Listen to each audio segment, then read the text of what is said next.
Okay, welcome to the Digible Dudes Podcast. I'm David. I'm Reid. Yeah, if you don't recognize my voice, I'm still the David. Yeah, we don't have Harry Feinstein, is it? Yeah, we were just laughing right before he hopped on, but he seems to have had that voice for his whole life, which I was telling David that's not possible at 11 years old. So I don't know when somebody crosses over to sound like the way you do right now, but who's that other guy? Ed, what's his name? Ed. Oh my God, I wish I would have pulled him up. You see him in a ton of things now. He's a character actor, and he's got this crazy. Oh yeah. God dang it, it's gonna bother me. He's kind of got the look of well, it doesn't even matter. I'm getting over a sinus infection, and it's hit my throat now. I'm not contagious, and my brain works about 60%. So yep. It's gonna be a banger of a podcast. Yeah, I can't wait. I wasn't sure if you were gonna go through with it or not, so I'm glad you have the the self-confidence. Yeah, Nicole was like, absolutely, you're canceling the podcast today. I was like, no, we've had like 4 people cancel on us this year. We've done 2 in like 6 weeks. The show must go on. Yeah, that's right. That's right. You're a gamer. I love it. Well, we're finally trying to get back on track, cover our 2022 predictions we did, and then get out our 23 predictions. So let's hit it. So first things first, Reid, you predicted that you would bring a Digible lunchbox in 2022 into the office. That prediction did not bear out. I actually can't find that sucker. I was so excited. That was like 2 or 3 years ago that I bought it. Yeah. So I could have guaranteed the prediction came true, but now it's buried somewhere. Yeah. I thought it was next to my home office, but yeah. So 0 for 1 so far. 0 for 1. Yep. Maybe in 23 we'll see this lunch. I haven't even seen a photo of it. Yeah. It does exist, I assure you. It's not a figment of my imagination. All right. Then I predicted that AI will continue to be more of a marketing trick than true AI. You said a few things on that too, Reid, but I'm going to say that in prop tech, at least, I would say that's still true. Mm-hmm. Would you agree with that? Yeah, but this is what I was also saying before we hopped on. Some of our predictions are difficult to prove. Yeah. Well, I guess what I would point to is where would you think real AI is being used? And I'd say the closest that our listeners would be like sort of a lease type, but I don't even think that's true AI at this point. That's like natural language processing in some response, but it's still very tightly controlled. Mm-hmm. So it's not really like ChatGPT or something. Mm-hmm. Yeah. I mean, if we hone in on real AI, we would need to define that, which I think on our YouTube channel, you can find from our first summit, Professor Beaver, from TU, and he really spells it out, like kind of the different grades of AI. And because you could generally say, hey, NLP or NLG is a form of AI. It's just not what, is everybody's been talking about, where I guess the machine is has its own kind of personality and algorithms that it's building on itself, that kind of stuff. So I would agree with you, meaning if we're going to define it that way, that, yeah, it's still more of a trick than reality. Yeah. By the way, if you can't get through this episode because of my voice, I understand. Check the show notes. You'll get the whole thing. Then you agreed and you said that, but you do think content will be scaling up, because I also tagged on saying that any ground that gets made up in the industry with AI will be NLG, which I would say did come true for tech at large, but not for multifamily. So obviously we've been doing a lot of our stuff with NLG for years, but ChatGPT and the like have really taken over, at least in Q4, took over a lot of the tech industry, but it hasn't really been applied yet to multifamily. And I would say for good reason, and I wouldn't take it off the shelf if I was anybody right now. It's too dangerous, too unreliable, yeah. But it definitely is hitting hard right now. Yeah, it is. And that's common for multifamily for a few different reasons. We talk to either tech founders or people that are well acquainted with it in the industry. They say the same thing over and over, is it's 5-10 years later that multifamily adopts it. And so that's what I would expect too, but that may contradict one of my predictions. But I'll save that. Yeah. Let's go ahead and get through 2022. But you did say, though, that for content, you think content is going to continue to become more important, which I do think I've heard some murmurs about that. I haven't seen it a ton in practice, but definitely it's more on the brain in 22. You said for AI, for content to become good, is going to require more integrations, which I think is totally true. And that's a lot of the commentary we've been seeing from big tech at large. Like, what does OpenAI really have as a competitive advantage on top of Google for ChatGPT? Nothing really. It just scraped to the internet like Google did. So Google's competitor could basically do the same thing given enough time, right? So then it's going to become what people are saying. It's the data sets that you feed into it that aren't public. So could you get exclusive license to use Quora, for example, to like train your AI? So same thing here for apartments, but anything that's public, everything's going to be as good at. But if you, I don't know, if you're RealPage or Entrata or whatever, if you have access to that data and then build NLG on top of that, then it's just like revenue management, right? Revenue management's better based on the data you feed into it. 100%. Yep. So your prediction was self-guided tours with 10x in 22. I put a question mark. And we're going to have to leave that question mark. So if a listener is out there and has the answer to this, then please let us know. Otherwise, we'll have to come back to that one. So shame on us for not doing the homework, or I guess having the baseline that we could compare to. But I don't think, I believe I would be right. Part of it is just because we're still in early stages. It's only been a few years. Therefore, 10x may not be as bold as I had presented to be. Yeah, we can call Jennifer or Georgiana. Yeah, and they we should have done that. But yep. Anyways, for this one, you may not, even if people don't think it's true, it could be true. Because to your point, like a lot of people were purchasing these in 21, didn't maybe get them rolled out until 22. So just from a scale standpoint, maybe each property didn't see a 10x growth, but from a mass, there is a 10x growth. I could see. Totally. And that's one of the things Jennifer mentioned to us is there was less, I think, time for her or Pinwheel to get onboarded. And I want to say it's because they're using existing fob-like technology so that you didn't have to get all new hardware. Because that was one of the things that would slow it up, to your point about, well, it started in 21, maybe they're rolling it out now. Now it's getting to a point with some of the new technology, shout out, to Jennifer and Pinwheel, that they can move a lot quicker. So all the more reason to believe that 10X probably did happen, but we'll validate that. Yeah, definitely more than 21, I would think, even though we are out of the pandemic and you could tour. One thing I will say, though, and this is a few degrees separated from me and you, but I haven't heard anywhere near as much about self-guided tours from our client services department since the pandemic. Mm-hmm. So obviously there was all sorts of things that people, were surfacing as ways to try and keep the boat moving. But in the last year, it hasn't come up anywhere near as much. And to me, I saw it as a great differentiator, something I definitely want to be marketing if I were a property. I don't know if you feel any differently, but it just doesn't seem to have the same buzz that we heard a few years ago. Yeah, I think just conjecture, I'm with you. I haven't heard as much about it. Part of me thinks that's because some people it's standard now. And so it's not like a unique thing. It's like, we just do this now. Right. The other part to me, back to your marketing, is that's always been a hole because it doesn't, back to your integrations, but it's like, previously, like your Better Bot or Perk or whatever wasn't seamlessly integrated with your tour thing. So it was like a separate, almost like you started to bifurcate your funnel if they were going self-guided tour. And it's going to just take time for those companies to all coalesce into like one funnel, mm-hmm. where it's like, all right, well, it plugs into the Perk or Better Bot widget seamlessly. Mm-hmm. And maybe it does now, but that was not it before. And so it's harder to advertise because you almost had a separate marketing campaign for tours mm-hmm. versus standard stuff, which is not a great experience. Totally.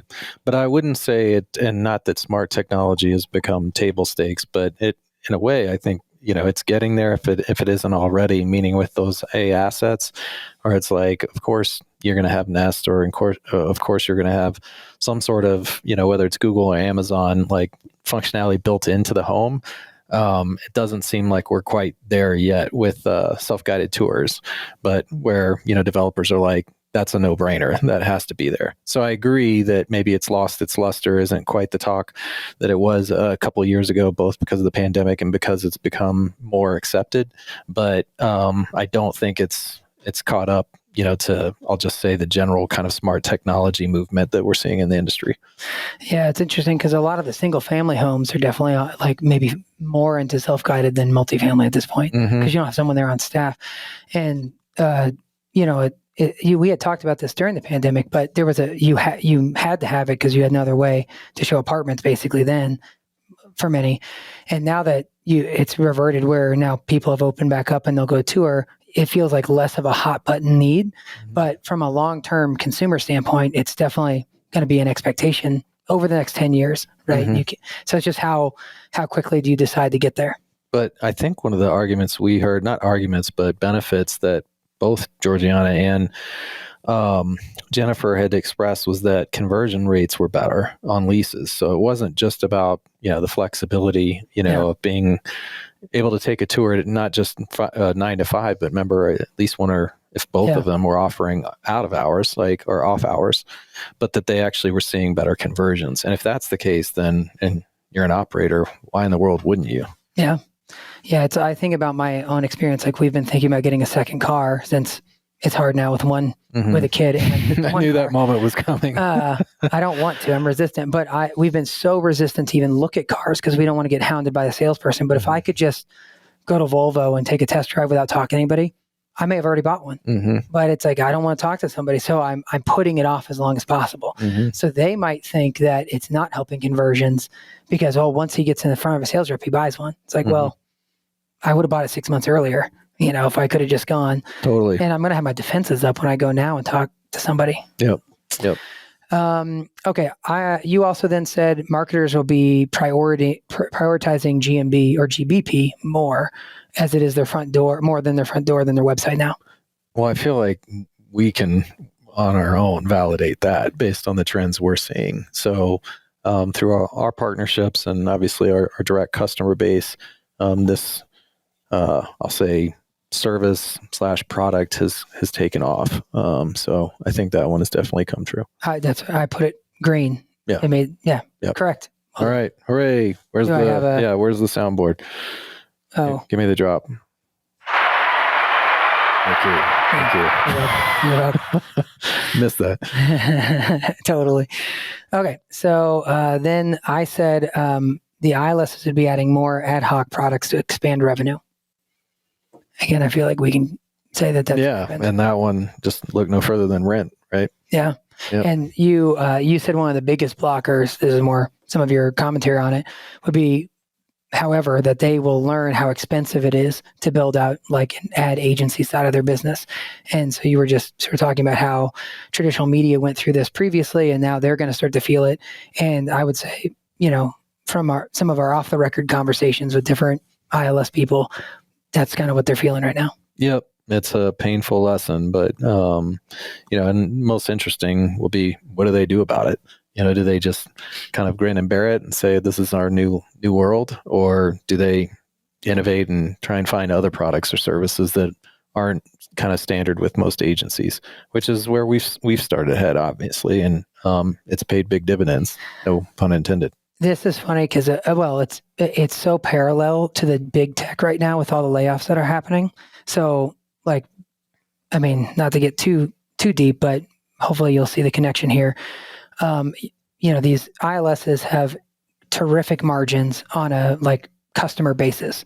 Now, maybe they're burning money as they try to grow and expand, but it's still great margins if they were to halt that. Big tech has done the same thing where everyone's like, oh, we can't pay Google salaries or Facebook salaries. But when you look at the salaries, the base salary of Google and Facebook isn't necessarily that much better than AT&T for an engineer, but they pay stock option plans that are insane. But they could only afford to do the stock option plans because their stock was rising like a meteor during the stock market tech inflation of the last couple of years. So now that their stocks have dropped anywhere from 50 to 75%, they can no longer offer the same options on people because instead of taking a 1% dilution to offer these options, they're now taking 1 to 5% or 3 to 5% dilution on a company value every year to offer those options. So if you think about if you had 55% dilution for 10 more years, that's 50% dilution. Yeah. So you're not willing to do that. And that's why you're seeing these mass layoffs because they're like, oh, shoot, we're not as attractive as we were. So my point with this is they were using options to make them look in a way more profitable than they were because they could pay people these crazy salaries. Now they can't. So similar, I'll say with the ILSs here where you think it's great parallel. Yeah. So it's just this rude awakening for Silicon Valley. Yeah. It couldn't last forever. And now there's a reckoning, like either you're going to have to pay up like legit cash or lay off, which they've clearly chosen that, at least to start. And in a way, they're doing both, meaning they're laying off and they're cutting salaries in half. Mm-hmm. So these people that were making $350 are now making $150, mm-hmm. and they don't get the options. And so some of those people will leave, but it's also when everyone's laying off 1,000 people, where are you going to go? Right. Like there was a anecdotal, but there's a Twitter engineer that just had to do 21 interviews to get another job. Jeez. It's like, so not many parachutes out there for that kind of job. Right. So it just gets hard. And I see the same thing in a way, again, with ILS, where, as you saw with traditional media, as your point last year. So it's a great business, but it's not going to last forever. It's the innovator's dilemma. So you got to find the next thing, and the next thing may not be quite as profitable, or lucrative as what your standard product was before. Totally. And the problem's only going to get bigger. More automation that comes. You don't know who it's going to be, but somebody's going to drop their pants, and there's no going back when that happens. So what might have been a 30 or 40% margin on platform X is going to go to 15 to 20, and then et cetera. And then it's like, is there a whole new cost model? And I believe there will be, 5-10 years from now, which is something that I think will be fun for us to talk about, and how Digible's thinking about that. Well, in addition, it's what Jim Collins says in his books, right? But he's like, you want to establish your war chest so that when times are tough, you can accelerate and expand when everyone else is cutting back. So any of those companies in ILS that has built a war chest and is able to expand now, a lot of times you may not think it makes sense, but that's how you become the market leader when everyone else is pulling back because they were redlining the whole time. So it's a more disciplined approach, but it's there for the taking for whoever wants it. You're just making the investment for, the next 5 or 10 years. I then said we should see more IPOs in 22 because the market just seemed like it was peaking, which did turn out to be true, meaning that the market was peaking. However, in prop tech, we didn't really see the IPOs I thought we would see, at least in apartment prop tech. There was some in single family prop tech, but I wasn't going to count that. So I count this as a failed prediction on the actual IPO aspect. Was there any boos and hisses on that soundboard, or is it just applause? Yeah.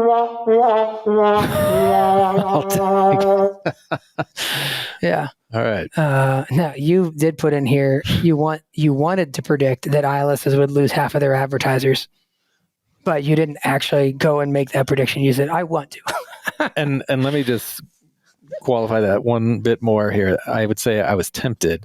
Want makes it sound like I was, something sinister, or like, wishing ill will on the ILSs. Yeah. But I knew I would never be able to validate that. Yeah. You were saying that because changes were coming to Facebook Marketplace and a lot of ILSs were getting their leads from there. So when that fell off and the leads fell off, ROI would decrease, and therefore, why do I keep advertising? Yep. 100%. But obviously there's been quite a habit that people have. I just buy it anyway. So, Yeah. And just accept, a lower, I guess, smaller return on ad spend. And then I had said in 21 that we missed something that I wanted to call out, but we had not expected Entrada to go and raise the money that they did. So that was in 21. And then we were thinking that maybe what would happen with them raising over 500 million in 22. And, it's interesting because I really didn't see much noise from them in 22, besides the fact that they did buy their engineering team in India. So their Indian engineering team that we had talked to them about before was an outsourced operation. Now they bought it and brought it in-house. But besides the merging of that, I didn't see them really, use it for acquisitions like we thought maybe they would, or anything else. Yeah. And I'd be curious to know what the cost was. Do you know? It wasn't publicized. Yeah. But that is one of the bigger surprises, maybe even disappointments, is that we didn't see action from them in 2022. But from what I've heard, they did kick the tires with a few different companies. And so we'll see if something, I guess, turns out here in 23. Makes sense. I mean, when you don't have it established, your M&A team like RealPage, you got to spin it up and it takes longer. So, maybe we just didn't factor for that. They raised a bunch of money, but if they want to bring it in-house and not hire an M&A firm just going to take time to build the team and set the vision. Well, and deals are drying up, and that did start to happen in the back half of 22. So that might have put the kibosh on, some ideas that they did have. And I think 23 is going to be more of the same, obviously, till we see things settle. I think the deal flow is going to be far less in 23. Unless it's rescue missions.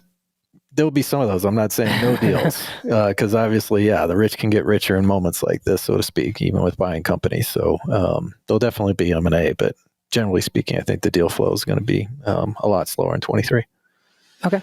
So that's our 22 predictions. Let's move into 23. I thought you were going to say that you were still thinking that they may make some noise. I was going to ask you, but it sounds like you're saying you wouldn't put that up as a prediction that they'll make an acquisition. Entrata? Yeah. No, I actually do. Oh, okay. I think they'll be one of the few, and there'll be some other, maybe Redfin. I have that here as well, is that they're not done after Rent, I guess, was in 21 when they acquired them.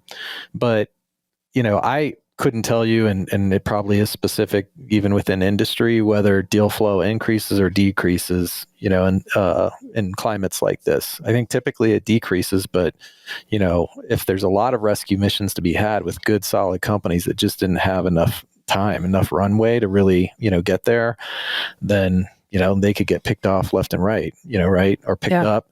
Or it's the opposite, where it's like, they didn't have enough runway, therefore they couldn't get investors excited enough, and no acquisition happened. So it'd be really interesting, and it's not as simple as just categorizing between those two, but that is what often does drive deals, right? Is some companies like treading water, or maybe that's not the right way of putting it, but fledgling. And so somebody else is like, I'll take the bargain. Yeah. And then, when people are all crushing it and making money hand over fist, obviously that's when a lot of deals get done too. So without name, it doesn't sound like you have a target in mind, but what category might you expect it to come from within multifamily? With Redfin? Oh yeah, them and Entrata. Oh yeah, with Entrata, I think it will be something similar to what we saw with Knock and RealPage. Is they'll be looking for a company like that. Could it be a funnel? I don't know, but somebody that has built some really strong, interesting tech that's competitive, but maybe are tired of raising, or they just on the engineers themselves, have a lot to bring to the table, because that's what I think we read, about the Knock deal, is that they really wanted not just the technology, but they wanted that human capital, like the engineers that had produced it. Mm-hmm. And so that might be something that happens. Same thing could happen, but I don't know if there's an up and comer per se, because they all feel like up and comers with AI leasing. But where Entrata says, okay, we're going to take me to lease, or we're going to go after a perk or a better bot or somebody like that. But it just seems like that can't last much longer, where, there's these 4 or 5 and maybe a couple more get added into the mix before somebody says, I'm just going to go ahead and scoop one of these up and accelerate, one of the big or prop tech companies. It's really fun. I feel like we could do an episode on if Entrata bought Funnel, like what that would mean for them. And I wonder if it would backfire, because Funnel is trying to sit as a layer on top of everything. But obviously Entrata's been embroiled in lawsuits before. And so would they start getting closed off again and not being able to leverage what Funnel's trying to do from the outside? Potentially. And then with Redfin, I think that the acquisition with Rent is, I don't want to say just the beginning, because that makes it sound like they're going to do 10 more of those, but that they would like to make a couple more similar moves. Which, would suggest it's going to be, another ILS.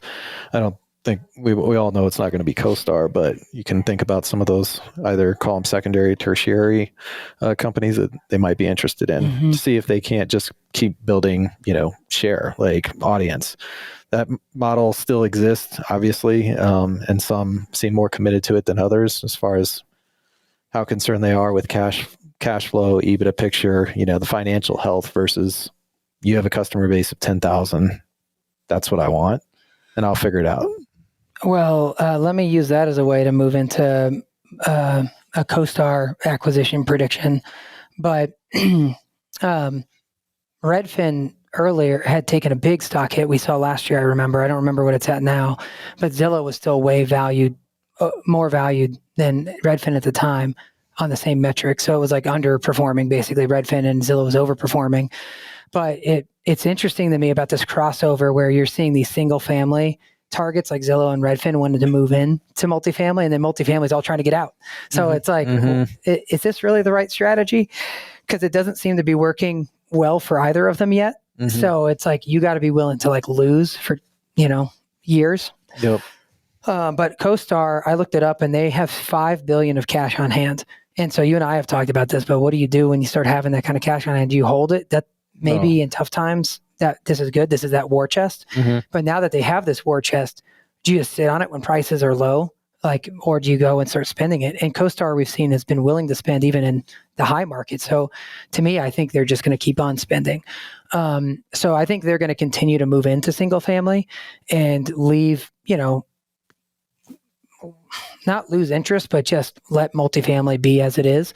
I don't think they're trying to, I think they view it that multifamily is basically, all right, we've almost maximized our pie here. Now it's going to be easier to move into single family than to continue to push multifamily. And there's some like risk reasons why you might want to diversify there too. So I thought this was interesting.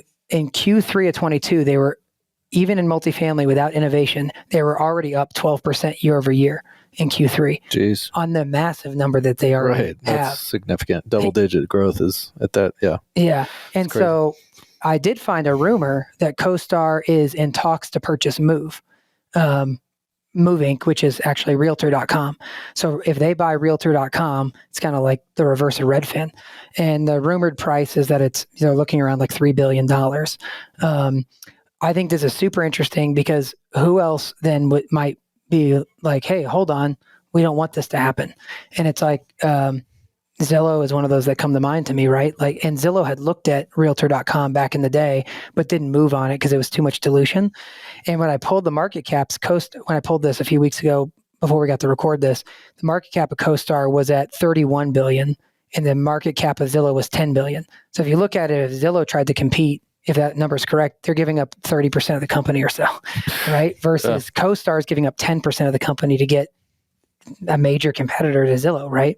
So it does make them a force, similar to, I guess, how Redfin thought about rent, right? But in industry, we knew that rent has not been as big of a leader as, respectively, I guess Realtor.com to me it's almost like a better get is where I'm going for Costar to get Realtor than Redfin to get rent. Would you agree? Yeah. Now, what I also... does that also speak to the interest of Costar in single family with Realtor? Yeah, I think because they're looking at Realtor, it confirms my first assumption, which is that Costar is going more single family. Bet? Yeah. Is this their big bet? Yep. Yeah. And even giving up 10% of your company is not small if that's the dilution you take to buy it. Not when you're that size. Yeah. But this is what I also thought was interesting. This is more of an aside. Costar's revenue in Q3 was $557 million. Zillow's revenue in Q3 was $483 million. So they're not that far difference in revenue, but the multiples are different. It's like Costar's worth 3 times Zillow. Interesting. Yeah. So anyways, so obviously they're just getting viewed differently the way that they're getting valued by the market. I did think this was interesting too, but Realtor.com was bought in 2014 for almost $1 billion. It was $950 million. And they are already generating $700 million a year in revenue. So that's not insignificant back to like Costar. It's like Costar can buy it for 1/10 of their market cap and yet add, whatever, like 30% to their revenue. It's pretty insane. Yeah. So great trade-off for them if they go for it. I did find this also interesting when I was looking up Zillow. I was like, well, what's Zillow trying to do? And they're on a mission to hit $5 billion in annual revenue with a 45% EBITDA by 2025. Holy cow. Yeah. So they're halfway to their revenue number on a run rate perspective. I don't know where they're at from EBITDA, but obviously Zillow has to do something if within 2 years they're going to double revenue and then hit 45% EBITDA. Yeah, pretty remarkable. They'll be able to afford the sprinkles on the donuts now. Yeah. So either way, my takeaway was Zillow is maybe being unfairly hit now, maybe because of their failed, home buying thing. And with Costar's amount of cash, I just see them going more into single family. But for our multifamily peeps, I think what they've shown, and this is actually in their public documents, like, hey, we can raise rates and we don't lose that many customers, and yet we become way more profitable. And so I think they have no incentive to continue to innovate. They've like maximized their pie. They can keep raising rates on you and then continue to work on diversifying into other categories. It's a hell of a model. All right. What's yours? Do you have one though? Oh, pull that up. Well, I already hit the Redfin one, right? So we're covered off there. So this is another one that I may struggle to validate. But this is my strategy with these predictions. So maybe right, but never proven wrong. But I just have AI leasing agents will surpass humans in 2023. So this may already be the case, but I'd love to know what that ratio is. You mean like the number or the effectiveness? The number. So there will be more AI leasing agents than humans. Right. Than human leasing agents. Like I said, I might be right, but you're going to have a hard time proving me wrong. Yeah, I think I'll follow up on this one, but I mean, it not to make it dystopian, but I mean, this is one of the things that comes up, like in so many different industries, not just ours, and specifically, with leasing agents. But are the bots and the machines going to be replacing, the people? And this is one of the bigger examples. And right now, what we keep hearing is that they're so maybe I'm already going to have to qualify this, but that they're doing 45-60% of the work of a leasing agent, but they aren't actually replacing those jobs yet in totality. Yeah. But we have heard about plenty of, what do you call it? Humanless, like, I forget, do we have a term for that yet? Like the on-site? Oh, there was, I can't remember it. Yeah. But anyways, maybe that's what I need to be pointing to. But I still want to know what that ratio is as far as AI leasing agents compared to human leasing agents. I think you would be correct if you said the number of leads handled by AI leasing agents is more than human leasing agents. Because to your point, a lot of these AI leasing agents are getting inserted in the top of the funnel to weed out the trash. And then it's still getting passed to a human because they got to sign the paperwork and stuff, right? So yes, some of that can happen without a human, but by most properties are using a human to do that. Let's call it the last mile, kind of like Amazon's last mile delivery. And to your point, like they're not, the leasing agents, like ownership or responsibility is like, get your UPS packages done, call the maintenance guy, whatever. So it's all this other stuff, but their title is still leasing agent. So we're not going to see that position disappear fast enough, I guess, for your prediction to come true this year. If it was on a human, like 1-to-1, because you're also hiring 2 leasing agents per property versus 1 virtual agent per property, right? But definitely I think you're totally right on the number of leads handled. Yeah. Well, I'm going to change my prediction then. Okay, good. Well, my kind of nested prediction right underneath that, and you'll love this because you're the one that's been talking my ear off about it for a couple of years now, but GPT-3 technology will power 50% of the multifamily industry's AI leasing, agents or bots by 2030. Oh, wow. Not this year. So, but I'm putting it out there now. Yeah. That's how quick I could see this moving. And if they decided to go ahead and unleash this, if you will, which they may not, when I say they, Microsoft, but that, if this starts to pick up some traction with some larger portfolios, it could spread like wildfire. And then where does that leave, me to lease and the better bots and the perks? Because I've told you, like, what if Amazon decided that they wanted to get into multifamily? Yeah. It would obviously, Amazon getting into any industry is going to be a massive disruption, but they're set up with all they've done with Alexa to completely blow by. Like, I think, as you said, what's the real AI? Like, it isn't really formulated, I don't think, or established. And so why wouldn't one of these giants come into the industry and just take it over? Yeah, it's fascinating. I think you're right. In, I would say, maybe not GPT-3 itself, but one of those types. So one of the major tech players will provide the infrastructure for people to build their own Build on AI. top of it. Yeah. It'll be the foundation. Yeah. Now, will that be better than a perk or a better bot or meet a lease that's purpose built? I think purpose built will always be better unless there's something that transformative to use this like super open thing like you're talking about. But because it's going to be so inexpensive to build your own using one of those toolings, I could see it's basically like it's a commodity now, right? If the right controls can get in place, because we've talked about that, like those things don't abide by fair housing and all these other things that are big concerns for the industry. But by 2030, you would think those controls get figured out. So, all right, it's cool. Your turn. You actually hit one of mine. Entrada, I did think was finally going to do something, so I'm agreeing with you on that. And then I kind of hit this, but I'll call it out specifically, that the ILSs are going to continue to try to eke out revenue from customers. And customers they're just like, it's blood from the stone. I think because of the market the way it is and the uncertainty the way it is, people are still going to buy it from them. It's just the habit for now. So then I'll move on to one we haven't talked about, but antitrust is picking up under Lena Khan. So this is going to cause companies to actually pull back or move slower on some of their acquisitions. So for example, RealPage has already had 2 of its acquisitions questioned.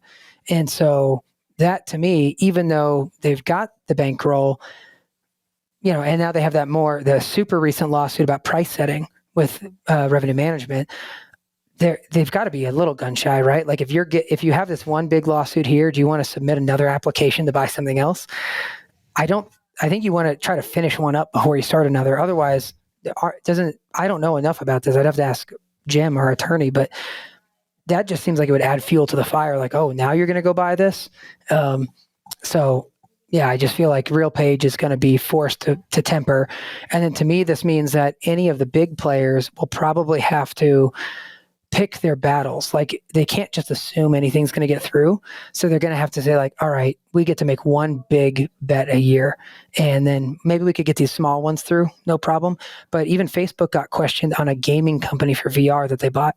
And to me, that's so different than what they're doing, that if they're getting questioned on buying a gaming company, it just shows how much that administration is focused on just not letting stuff just slide under the radar. Yeah. Well, I couldn't agree more as far as the way you're framing the climate right now related to antitrust. But another school of thought would be, instead of one big bet a year, we actually have to make more big bets because we know that many of these are not going to make it through. It's not as easy. I'm not saying that, you can make 10 big bets in a year, but it's just one other way of thinking about it. Whereas like if you make that big bet and then it gets held up or not approved, then where are you? Yeah. So if I'm the CEOs of those companies, I'm like, we need to make potentially more big bets. I think it's almost also what obviously they're getting advice on is, are they looked at in isolation? Or is there any human involvement where they see that RealPage submits 10 big bets and all of a sudden they're like, what the hell is happening over here? Right. And now it causes attention that they didn't want. So I don't know. It's definitely a lot of game theory on that one. Yeah. I'd love to have somebody that I guess could speak to it for us. Like, you got anybody within the DOJ or? No. Well, funny enough, sort of for a different project. But I would love. So Erica, that's a to-do for you. Yeah. Let's get somebody on to talk about like how acquisitions are impacted by this. All right. Well, I guess I should let you go. Yeah. This one, I'm still thinking about how this will be validated, and maybe it's already 25%. So I guess I would want to know the baseline on this, but I said 25% of the NMHC top 50 will be in single family by the end of this year. Wow. So I think I can name 4 or 5. I won't say them out loud, but that are there right now. So that gets me close to 10%. Yeah. That number would need to double or a little bit more than that. But maybe it's because we know folks that aren't in that top 50 that are already in single family, and everything we've heard, I feel like in our network is saying that this is only going to pick up. And last year, on the summit, we had Mark Taylor. I think it was Bridge was the single family, as well as Real Foundations moderated, and we had one more. Oh, it was Joy. It was from RKW. Anyways, all of them had said that part of their business was not about to slow down, but there may be some challenges just as far as what the inventory is out there, and that's what could curtail the amount of multifamily getting into it, which was interesting. I think that was the perspective from the president, Mark Taylor. Well, it makes a lot of sense to me. So I would join you in this one because I think it may already be 20% because of because of what we don't know. Yep. To your point, but I had been hearing on different real estate personalities that I follow that a lot of these people that were buying up swaths of single family were trying to do it themselves and realizing how hard it is, and now they're looking like, someone bail me out here because this is harder than I thought. And the overall sentiment is that they thought that it's kind of like Zillow with iBuying, but it's like Zillow's like, an algorithm can do this better than a local human can. Mm-hmm.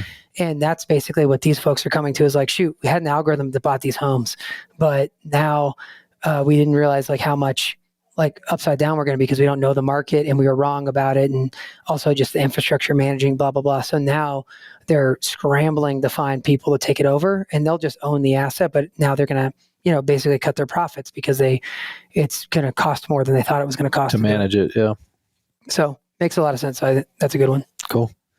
Well, I have one here that again would be hard for us to prove, but I'm just saying this is going to be the year of new startup foundings for multifamily. So what I'm saying is new startups will be founded and worked on, but you're not going to hear about them yet.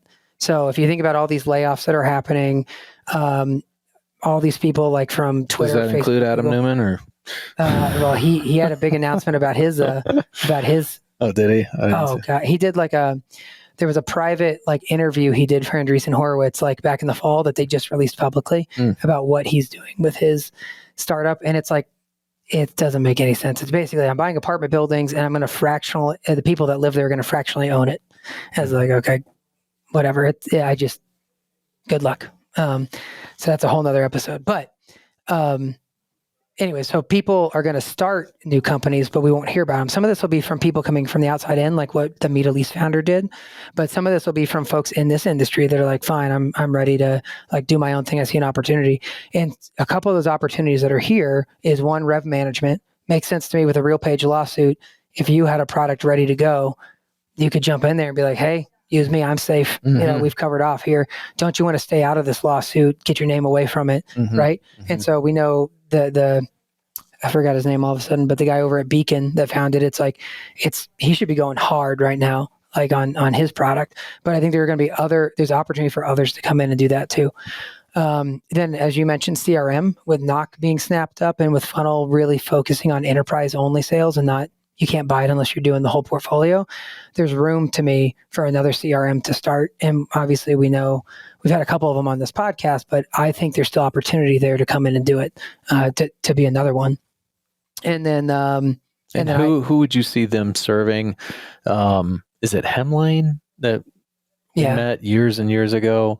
And I forget, is it 10 properties or less or 5 or less or something? I'm just wondering what your thoughts are. Because I agree with you, there is opportunity if Knock's going to live, and they're not alone, but primarily on the enterprise. But yeah, what would that target market look like? Yeah, well, I think it's the same thing as Knock. Basically, you can go in and take Knock's target market. I mean, we know Cena over at Aptly, and I think that they're a great option. But Cena's one company, right? And he'll sell individually to each property, but Funnel won't. And then who else do you have if you kind of want an independent thing that will work with any software? Mm-hmm. There's not a lot of options. And so, it's this middleware that people want to standardize, and they don't want to have a separate LMS training for using Entrata CRM versus RealPage CRM versus Yardi CRM, whatever on their properties. They'd want one training and they want best in class. And so that's where maybe previously you would have looked at Knock and now you might not. So now you got Aptly. Or you're like, well, I could do the whole portfolio, but then it's Funnel, and Funnel is costly for that. So it's a big buying decision. Mm-hmm. So it's sort of this war of, we've seen this with Fiona, but Fiona, we've allowed people to buy one at a time. And on one hand, you would think the idea is kind of like the freemium. Like, okay, you could buy it. It's very inexpensive and it will grow mass. But on the other hand, you have like, if you force an enterprise sale, it does change behavior of that enterprise and you can get mass fast that way. So it's just however you want to attack the market. So I'm not saying either is right. I'm just saying that there is opportunity there for a CRM. Yeah. Cool. And then I said, as far as another one is, I sort of say your thing like Chat GPT or GPT-3, we're going to see somebody bring an apartment bot using that technology because the cost to do so is so small of a lift right now. But you could probably gain a lot of market share. However, I would be scared as hell to use it. So the risk of that I hope they have good business insurance. I guess whoever does that. What was the last example? There's so many. They're kind of entertaining. I feel like you could make a small book out of all the weird mistakes. Was it Tom Hanks? That these bots make? Yeah, that they make. Like I think that he was connected to the Kennedy assassination or something. Well, I'll tell you one. I don't know. It was just so bizarre. We had talked, I think, about how Google had, maybe we didn't talk about it on the podcast, but so after the Microsoft deal happened, Google pulled an all hands meeting or whatever, and basically red alert, and they brought in the Sergey and Larry and the founders that don't work there anymore. And we're like, hey, what are we going to do about this? This is an existential threat. And they actually now got access to the Google code for the first time in like a decade because they're so concerned. Google built a commercial quickly with their Chat GPT competitor, and the commercial was wrong. So their bot, someone asked it like, tell me about the James Webb Telescope. And it said, the James Webb Telescope is the first telescope to see another planet outside our galaxy. And that was a clear incorrect fact, and they were publicizing it. God. And their stock dropped over 10%. Oh, so they lost like $150 billion in market cap because of this one rushed commercial that went out.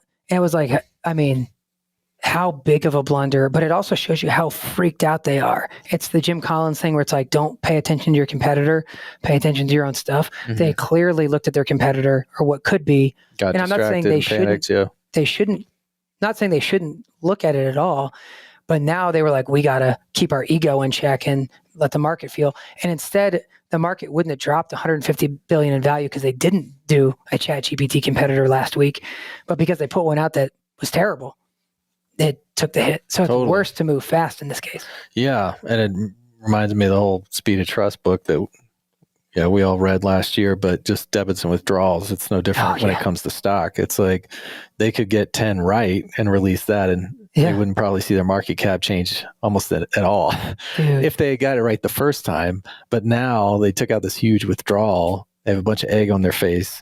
It's like, how many examples of them getting it right is it going to take to close the 150 they lost? I already see the marketing campaign. So I want to combine the Pepsi challenge with the Apple commercials back in the day with Justin Long, where it's like Justin Long is cool for Apple, and then there's the dweeby PC guy. Yep. So just imagine like you have whatever a Justin Long character or whatever, and it types on the screen, like he asks it a question and both bots pop up on the screen with their answer. And you have Google's bot, Microsoft's bot, and it's like wrong, right, wrong, right. Yep. Like, dude, you would crush it. Yep. I love it. All right. That would be a modern version of the Pepsi challenge. As I'm saying, I want to take that. Yeah, you nailed it. Yeah, that'd be great. Now I want to do something like that for us. I just don't know what it would look like. All right. Well, I guess you're up now. Yeah, my last prediction is my boldest. So are you on pins and needles here? I'm ready. Multi-channel attribution will not be solved in 2023. I couldn't help myself. You don't say. You're going out on a limb with this one. I know everybody out there hopes that I'm wrong, but that's my safest prediction. Well, it's only going to get worse. I know. With the Google transition. GA. Yep. G4. Oh my God.